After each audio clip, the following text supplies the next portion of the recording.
ഉത്തരവാദിത്തം ഏറ്റെടുക്കുമെന്നും 10 ലക്ഷം നഷ്ടപരിഹാരം കൊടുത്തത് അത് ഒത്തുതീർപ്പാക്കിയില്ലെന്നും കോടതി. എല്ലാ വർഷവും കോടതിയെ കൊണ്ട് ഇത് പറയിപ്പിക്കുകയാണെന്നും കോടതി വിമർശിച്ചു.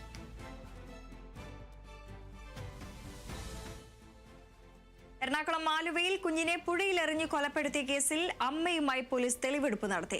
കുഞ്ഞിനെ വലിച്ചെറിഞ്ഞ മൂഴിക്കുളം പാലത്തിൽ വെച്ചാണ് തെളിവെടുപ്പ് നടത്തിയത്. കുട്ടി ലൈംഗിക പീഡനത്തിന് ഇരയായത് അറിഞ്ഞില്ലെന്ന് അമ്മ മൊഴി നൽകി. അതേസമയം അച്ഛന്റെ സഹോദരന് വേണ്ടി പോലീസ് ഇന്ന് കസ്റ്റഡി അപേക്ഷ നൽകും. കുഞ്ഞിനെ വലിച്ചെറിഞ്ഞ മൂഴിക്കുളം പാലത്തിലെത്തിച്ചാണ് അമ്മയുമായി ആദ്യ തെളിവെടുപ്പ് നടത്തിയത്. കുഞ്ഞിനെ എറിഞ്ഞ സ്ഥലവും എറിഞ്ഞ രീതിയും അമ്മ പോലീസിന് വിശദീകരിച്ചു. ജനരോക്ഷം കണക്കിലെടുത്ത് വൻ സുരക്ഷയോടെയായിരുന്നു തെളിവെടുപ്പിന് കൊണ്ടുവന്നത്. അതേസമയം പ്രതിയായ അമ്മയ്ക്ക് മാനസിക പ്രശ്നങ്ങളില്ലെന്നാണ് പോലീസിന്റെ കണ്ടെത്തൽ.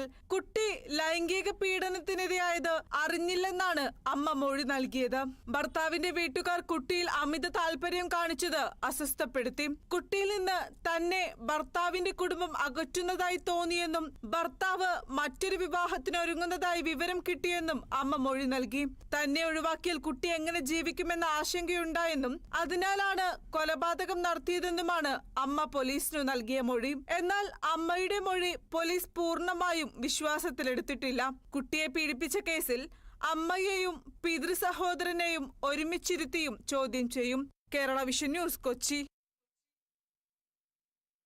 മുഖ്യമന്ത്രിയുടെ മകൾ ടി വീണടക്കം പ്രതിയായ മാസപ്പടി കേസിൽ SFIO കുറ്റപത്രത്തിൽ മേലുള്ള തുടർ നടപടികൾ സ്വീകരിക്കുന്നതിനുള്ള വിലക്ക് ഹൈക്കോടതി നീട്ടി. 4 മാസത്തേക്കാണ് വിലക്ക് നീട്ടിയത്. CMRL നൽകിയ ഹർജിയിലാണ് സിംഗിൾ ബെഞ്ചിന്റെ നടപടി.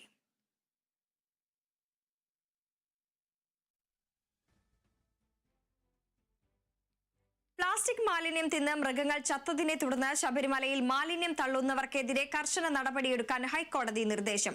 മാലിന്യം കഴിച്ച് 2 ആനകളും ഗർഭിണിയായ മാനുമാണ് ചത്തത്. വന്യജീവി സംരക്ഷണ നിയമപ്രകാരം നടപടിയെടുക്കണം. ഹൈക്കോടതി ദേവസ്വം ബെഞ്ചിന്റേതാണ് നിർദ്ദേശം.